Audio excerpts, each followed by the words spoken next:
Item ಯಾವುದೇ ಇರಲಿ try ಮಾಡಿ ಆಚಿ ಚಿಕನ್ ಮಸಾಲಾ.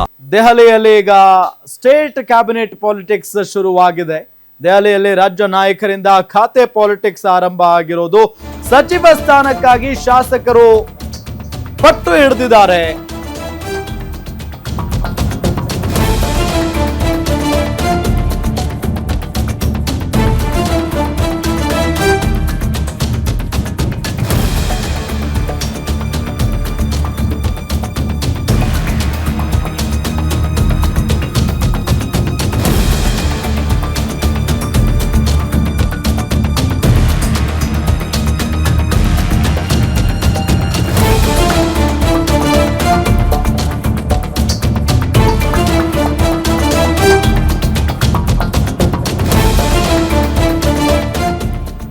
ಸಚಿವ ಸ್ಥಾನಕ್ಕಾಗಿ ಶಾಸಕರು ಪಟ್ಟು ಹಿಡಿದಿದ್ದಾರೆ. ಹೈಕಮಾಂಡ್ ಟೆನ್ಷನ್ ಆಗಿದೆ. ಈಗ ದೆಹಲಿಗೆ ಪ್ರಯಾಣ ಬೆಳೆಸಿದ್ದಾರೆ CM DK Shivakumar, DCM Parameshwar. CM DCM ಆದ ಬಳಿಕ ಮೊದಲ ಬಾರಿಗೆ ದೆಹಲಿಯತ್ತ ಪ್ರಯಾಣ ಬೆಳೆಸಿರೋದು. ಇವತ್ತೇ ಕ್ಯಾಬಿನೆಟ್ ಕಸರತ್ತಿಗೆ ಕ್ಲೈಮ್ಯಾಕ್ಸ್ ಕೊಡೋ ಸಾಧ್ಯತೆ ಇದೆ. ಸಚಿವರ ಖಾತೆ ಸಂಪುಟ ವಿಸ್ತರಣೆ ಬಗ್ಗೆ ಚರ್ಚೆ ಆಗುತ್ತೆ. ಸಂಪುಟ ವಿಸ್ತರಣೆ ಬಗ್ಗೆಯೂ ಹೈಕಮಾಂಡ್ ನಾಯಕರ ಜೊತೆ ಪರಮೇಶ್ವರ್ ಚರ್ಚೆ ಮಾಡುವ ಸಾಧ್ಯತೆ ಇದೆ. ಆಪ್ತ ಶಾಸಕರಿಗೆ ಸಚಿವ ಸ್ಥಾನ ಕೊಡಿಸೋದಕ್ಕೆ ಹೈಕಮಾಂಡ್ ನಾಯಕರ ಜೊತೆ ಚರ್ಚೆ ಮಾಡಲಿದ್ದಾರೆ ಪರಮೇಶ್ವರ್.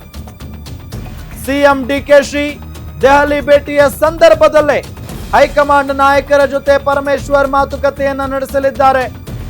ತೀವ್ರ ಕುತೂಹಲ ಕೆರಳಿಸಿದೆ ಡಿಸಿಎಂ ಪರಮೇಶ್ವರ್ ಅವರ ದೆಹಲಿ ಪ್ರವಾಸ.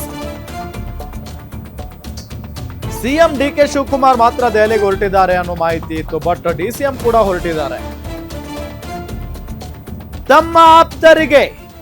ತಮ್ಮ ಆಪ್ತ ಶಾಸಕರಿಗೆ ಸಂಪುಟದಲ್ಲಿ ಸ್ಥಾನ ಕಲ್ಪಿಸಿಕೊಡುವಂತೆ ಮನವಿ ಮಾಡಿಕೊಳ್ಳುವಂತ ಸಾಧ್ಯತೆ ಇದೆ ಜಿ ಪರಮೇಶ್ವರ್ ಅವರು.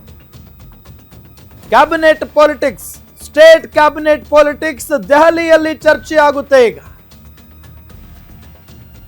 ರಾಜ್ಯ ನಾಯಕರು ಖಾತೆ ಪಾಲಿಟಿಕ್ಸ್ ಶುರು ಮಾಡಿದ್ದಾರೆ ದೆಹಲಿಯಲ್ಲಿ. ಆ ಖಾತೆ ಬೇಕು, ಈ ಖಾತೆ ಬೇಕು ಅನ್ನೋದಲ್ಲ. ಈಗ ಸಂಪುಟದಲ್ಲಿ ಅವಕಾಶ ಸಿಕ್ಕರೆ ಸಾಕು ಅನ್ನೋ ಲೆವೆಲ್ಗಿದ್ದಾರೆ ಕೆಲವೊಂದಿಷ್ಟು ಜನ ಶಾಸಕರುಗಳು. ಸಚಿವ ಸ್ಥಾನಕ್ಕಾಗಿ ಶಾಸಕರು ಪಟ್ಟು ಹಿಡಿದಿದ್ದಾರೆ. ಇದು ಹೈಕಮಾಂಡ್ಗೆ ಸಿಕ್ಕಾಪಟ್ಟೆ ಟೆನ್ಷನ್. ದೆಹಲಿಗೆ ಪ್ರಯಾಣವನ್ನ ಬೆಳೆಸಿದ್ದಾರೆ. ಒಂದು ಕಡೆ ಸಿಎಂ ಡಿಕೆ ಶಿವಕುಮಾರ್ ಮತ್ತು ಡಿಸಿಎಂ ಪರಮೇಶ್ವರ್. ಸಿಎಂ ಮತ್ತು ಡಿಸಿಎಂ ಆದ ಬಳಿಕ ಮೊದಲ ಬಾರಿಗೆ ದೆಹಲಿಗೆ ಪ್ರಯಾಣವನ್ನ ಬೆಳೆಸ್ತಾ ಇರೋದು ಉಭಯ ನಾಯಕರು. ಇವತ್ತೇ ಕ್ಯಾಬಿನೆಟ್ ಕಸರತ್ತಿಗೆ ಕ್ಲೈಮ್ಯಾಕ್ಸ್ ಕೊಡೋ ಸಾಧ್ಯತೆ ಇದೆ. ಎರಡನೇ ಹಂತದಲ್ಲಿ ಯಾರೆಲ್ಲ ಮಂತ್ರಿಗಳಾಗ್ತಾರೆ, ಸಂಪುಟ ಸೇರ್ಕೊಳ್ತಾರೆ ಅನ್ನೋದರ ಬಗ್ಗೆ ಇವತ್ತೇ ಒಂದು ಕ್ಲಾರಿಟಿ ಸಿಗುವಂತ ಸಾಧ್ಯತೆ ಇದೆ ಅಂತ ಹೇಳಲಾಗ್ತಾ ಇದೆ. ಸಚಿವರ ಖಾತೆ ಸಂಪುಟ ವಿಸ್ತರಣೆ ಬಗ್ಗೆ ಚರ್ಚೆ ಆಗುತ್ತೆ. ಸಂಪುಟ ವಿಸ್ತರಣೆ ಬಗ್ಗೆಯೂ ಕೂಡ ಹೈಕಮಾಂಡ್ ನಾಯಕರ ಜೊತೆ ಪರಮೇಶ್ವರ್ ಅವರು, ಡಿಸಿಎಂ ಆಗಿರುವಂತ ಪರಮೇಶ್ವರ್ ಚರ್ಚೆ ಮಾಡುವ ಸಾಧ್ಯತೆ ಇದೆ. ಆಪ್ತ ಶಾಸಕರಿಗೆ ಸಚಿವ ಸ್ಥಾನ ಕೊಡಿಸುವುದಕ್ಕೆ ಹೈಕಮಾಂಡ್ ನಾಯಕರ ಜೊತೆ ಚರ್ಚೆ ಮಾಡಲಿದ್ದಾರೆ ಪರಮೇಶ್ವರ್ ಅವರು. ಸಿಎಂ ಡಿಕೆ ಶಿವಕುಮಾರ್ ದೆಹಲಿ ಭೇಟಿಯ ಸಂದರ್ಭದಲ್ಲೇ ಹೈಕಮಾಂಡ್ ನಾಯಕರ ಜೊತೆಗೆ ಪರಮೇಶ್ವರ್ ಮಾತುಕತೆಯನ್ನು ನಡೆಸಿದ್ದಾರೆ. ತೀವ್ರ ಕುತೂಹಲ ಕೆರಳಿಸಿದೆ ಡಿಸಿಎಂ ಪರಮೇಶ್ವರ್ ಅವರ ದೆಹಲಿ ಪ್ರವಾಸ. ಒಂದ್ ಕಡೆ ಸಿಎಂ ಇದ್ದಾರೆ, ಮತ್ತೊಂದು ಕಡೆ ಡಿಸಿಎಂ ಇದ್ದಾರೆ. ಅವರವರ ಬೆಂಬಲಿಗರಿಗೆ ಅವಕಾಶ ಕೊಡಿಸುವ ನಿಟ್ಟಿನಲ್ಲಿ ಚರ್ಚೆ ಆಗುತ್ತೆ. ಈ ಹಿಂದೆನೂ ಕೂಡ ನಾವು ಗಮನಿಸಿದ್ವಿ, ಮೊದಲ ಹಂತದಲ್ಲಿ ಸಿಎಂ ಡಿಕೆ ಶಿವಕುಮಾರ್ ಅವರ ಜೊತೆಗೆ ಯಾರೆಲ್ಲ ಪ್ರಮಾಣ ವಚನವನ್ನ ಸ್ವೀಕರಿಸಿದ್ರು, ಆಲ್ಮೋಸ್ಟ್ ಸಿದ್ದರಾಮಯ್ಯನವರ ಬೆಂಬಲಿಗರೇ ಅಲ್ಲಿ ಕಂಡು ಬಂದಿದ್ದು. ಇದೇ ವಿಚಾರಕ್ಕೆ ಸಂಬಂಧಪಟ್ಟಂತೆ ಡೀಟೇಲ್ಸ್ ಕೊಡ್ತಾರೆ ನಮ್ಮ ಸ್ಪೆಷಲ್ ಕರೆಸ್ಪಾಂಡೆಂಟ್ ವೀರೇಶ್ ಜಾನಿ, ನೇರ ಸಂಪರ್ಕದಲ್ಲಿ ಜಾಯಿನ್ ಆಗಿದ್ದಾರೆ. ವೀರೇಶ್ ಜಾನಿ, ಬಹಳ ಪ್ರಮುಖವಾಗಿ ಈಗ ಸಿಎಂ ಮತ್ತು ಡಿಸಿಎಂ ಆದ ನಂತರ ಪರಮೇಶ್ವರ್ ಅವರು ಮತ್ತು ಡಿಕೆ ಶಿವಕುಮಾರ್ ಮೊದಲ ಬಾರಿಗೆ ದೆಹಲಿಗೆ ಹೋಗಿದ್ದಾರೆ. ಸೊ ಆ ನಿಟ್ಟಿನಲ್ಲಿ ಏನ್ ಚರ್ಚೆ ಆಗ್ಬಹುದು ಹೈಕಮಾಂಡ್ ನಾಯಕರ ಜೊತೆಗೆ ಮತ್ತು ಡಿಸಿಎಂ ಪರಮೇಶ್ವರ್ ಅವರು ಏನ್ ಚರ್ಚೆ ಮಾಡಬಹುದು ಅಂತ? ರಾಮ್, ಡಿಕೆ ಶಿವಕುಮಾರ್ ಅವರು ಮುಖ್ಯಮಂತ್ರಿ ಆದ ಬಳಿಕ ಡಾಕ್ಟರ್ ಜಿ ಪರಮೇಶ್ವರ್ ಅವರು ಡಿಸಿಎಂ ಆದ ಬಳಿಕ ಮೊದಲ ಬಾರಿಗೆ ಇಬ್ಬರೂ ಸಹ ಇಂದು ದೆಹಲಿಗೆ ಪ್ರಯಾಣ ಬೆಳೆಸಿರುವಂತದ್ದು ಸಾಕಷ್ಟು ವಿಶೇಷ ಆಗಿರುವಂತದ್ದು. ಅಧಿಕಾರ ಹಂಚಿಕೆ ಆದ ಬಳಿಕ ಇಬ್ಬರು ನಾಯಕರುಗಳು ದೆಹಲಿ ಹೈಕಮಾಂಡ್ ನಾಯಕರುಗಳನ್ನ ಇವತ್ತು ಭೇಟಿಯಾಗಿ ಒಂದು ಕಡೆ ಅಭಿನಂದನೆಯನ್ನ ಸಲ್ಲಿಸ್ತಾ ಇರುವಂತದ್ದು ಮತ್ತು ಎಐಸಿಸಿ ಕಚೇರಿಯಲ್ಲಿ ಸರಣಿಯಾಗಿ ನಡೀತಿರ್ತಕ್ಕಂಥ ಸಭೆಯ ಬಳಿಕ ಹೈಕಮಾಂಡ್ ನಾಯಕರುಗಳ ಜೊತೆಗೆ ಸಿಎಂ ಮತ್ತು ಡಿಸಿಎಂ ಅವರು ಭೇಟಿಯಾಗಿ ರಾಜ್ಯ ರಾಜಕಾರಣದ ವಿಚಾರಕ್ಕೆ ಸಂಬಂಧಿಸಿದಂತೆ ಚರ್ಚೆ ಮಾಡುವಂತ ಸಾಧ್ಯತೆಗಳು ದಟ್ಟವಾಗಿರುವಂತದ್ದು. ಈಗಾಗಲೇ ಹಂಚಿಕೆ ಆಗಿರ್ತಕ್ಕಂಥ 13 ಖಾತೆಗಳ ವಿಚಾರದಲ್ಲಿ ಸಚಿವರುಗಳು ಖಾತೆಯನ್ನ ತೆಗೆದಿರುವಂತದ್ದು. ಇದು ಸರ್ಕಾರದ ಇಮೇಜ್ಗೆ ಒಂದ್ ಕಡೆ ಕೆಟ್ಟ ಹೆಸರನ್ನ ತರುವಂತ ಸಾಧ್ಯತೆಗಳು ಇರೋ ಹಿನ್ನೆಲೆಯಲ್ಲಿ ಅದರಲ್ಲೂ ವಿಶೇಷವಾಗಿ ಹಳಬರೆ ಮತ್ತು ಹಿರಿಯ ಸಚಿವರುಗಳೇ ಈ ರೀತಿಯಾಗಿ ಖ್ಯಾತೆಯನ್ನ ತೆಗಿತಾ ಇರುವಂತದ್ದು ಸರ್ಕಾರದ ಇಮೇಜ್ಗೆ ಡ್ಯಾಮೇಜ್ ಆಗುತ್ತೆ. ಹೀಗಾಗಿ ಹಿರಿಯ ಸಚಿವರುಗಳಿಗೆ ಒಂದು ಸ್ಪಷ್ಟವಾದಂತಹ ಸಂದೇಶವನ್ನ ಕೊಡಿ ಮತ್ತು ಹೈಕಮಾಂಡ್ ಏನೆಲ್ಲ ತೀರ್ಮಾನಗಳನ್ನು ತೆಗೆದುಕೊಂಡಿರುತ್ತೆ ಆ ತೀರ್ಮಾನಕ್ಕೆ ಬದ್ಧರಾಗಿರಿ ಅನ್ನೋ ಒಂದು ವಿಚಾರಕ್ಕೆ ಸಂಬಂಧಿಸಿದಂತೆ ಸಹ ಚರ್ಚೆ ಆಗುವಂತ ಸಾಧ್ಯತೆಗಳು ಇರುವಂತದ್ದು. ಇದರ ಜೊತೆಗೂ ಸಹ ಇದೇ ತಿಂಗಳ ಅಂತ್ಯದೊಳಗೆ ಸಚಿವ ಸಂಪುಟವನ್ನ ಪುನರ್ರಚನೆ ಮಾಡಬೇಕು ಅನ್ನೋ ಒಂದು ಒತ್ತಡ ಹಿರಿಯ ಶಾಸಕರಿಂದ ಕೇಳಿ ಬರ್ತಾ ಇರುವಂತದ್ದು.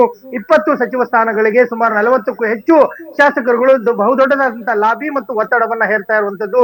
ಸಮುದಾಯವಾರ ಆಗಿರ್ಬೋದು, ಜಾತಿವಾರ ಆಗಿರ್ಬೋದು, ಹೀಗೆ ಬೇರೆ ಬೇರೆ ಲೆಕ್ಕಾಚಾರದಿಂದ ಶಾಸಕರುಗಳು ಸಚಿವ ಸಂಪುಟಕ್ಕೆ ಸೇರ್ಪಡೆ ಆಗ್ಲಿಕ್ಕೆ ಸಾಕಷ್ಟು ಒತ್ತಡವನ್ನ ಹಾಕ್ತಾ ಇರುವಂತದ್ದು. ಒಂದ್ ಕಡೆ ಸಿದ್ದರಾಮಯ್ಯ ಬಣದಲ್ಲಿರುವಂತವ್ರು, ಇನ್ನೊಂದ್ ಕಡೆ ಡಿ ಕೆ ಶಿವಕುಮಾರ್ ಅವರ ಬಣದಲ್ಲಿರುವಂತವ್ರು, ಮತ್ತೊಂದು ಕಡೆ ಪರಮೇಶ್ವರ್ ಅವರನ್ನ ನಂಬಿಕೊಂಡಿರುವಂತವ್ರು. ಇವ್ರು ಮೂವರನ್ನು ಹೊರತುಪಡಿಸಿದಂತೆ ಮಲ್ಲಿಕಾರ್ಜುನ್ ಖರ್ಗೆ ಅವರ ಬೆಂಬಲಿಗರು ಸಹ ಸಚಿವ ಸಂಪುಟಕ್ಕೆ ಸೇರ್ಪಡೆ ಆಗ್ಲಿಕ್ಕೆ ಸಾಕಷ್ಟು ಉತ್ಸುಕತೆ ತೋರ್ತಾ ಇರುವಂತದ್ದು ಮತ್ತು ಒತ್ತಡವನ್ನ ಹಾಕ್ತಾ ಇರುವಂತದ್ದು.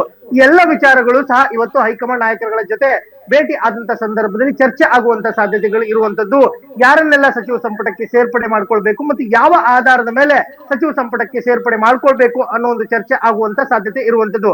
ಪರಮೇಶ್ವರ್ ಅವರು ಸಹ ಯಾವತ್ತೂ ಸಹ ದೆಹಲಿ ರಾಜಕಾರಣದಲ್ಲಿ ಲಾಬಿಯನ್ನ ಮಾಡಿದಂತವರಲ್ಲ. ಆದ್ರೆ ಈ ಬಾರಿ ಅವರು ಡಿಸಿಎಂ ಆಗಿರೋದ್ರಿಂದ ಅವರ ಮೇಲೆ ಸಾಕಷ್ಟು ಜವಾಬ್ದಾರಿ ಇರುವ ಹಿನ್ನೆಲೆಯಲ್ಲಿ ಅವರನ್ನು ನಂಬಿಕೊಂಡಿರ್ತಕ್ಕಂಥ ಕೆಲ ಶಾಸಕರುಗಳು ಸಹ ಸಚಿವ ಸ್ಥಾನದ ಆಕಾಂಕ್ಷಿಗಳು ಆಗಿದ್ದಾರೆ. ಆ ಹಿನ್ನೆಲೆಯಲ್ಲಿ ಆ ವಿಚಾರವನ್ನು ಸಹ ಅವರು ಹೈಕಮಾಂಡ್ ನಾಯಕರುಗಳ ಜೊತೆ ಚರ್ಚೆ ಮಾಡುವಂತ ಸಾಧ್ಯತೆಗಳು ದಟ್ಟವಾಗಿರುವಂತದ್ದು. ಪರಮೇಶ್ವರ್ ಅವರು ದೆಹಲಿಗೆ ಹೋಗಿರುವಂತದ್ದು ಮತ್ತು ದೆಹಲಿ ಹೈಕಮಾಂಡ್ ನಾಯಕರುಗಳನ್ನ ಭೇಟಿ ಆಗ್ತಾ ಇರುವಂತದ್ದು ಸಾಕಷ್ಟು ಕುತೂಹಲಕ್ಕೆ ಕಾರಣವಾಗಿರುವುದು ಮಾತ್ರ ಸುಳ್ಳಲ್ಲ ಅಂತ ಹೇಳ್ಬೋದು. ರಾಮ್, ಥ್ಯಾಂಕ್ ಯು ತಮ್ಮೆಲ್ಲ ಮಾಹಿತಿಗಾಗಿ.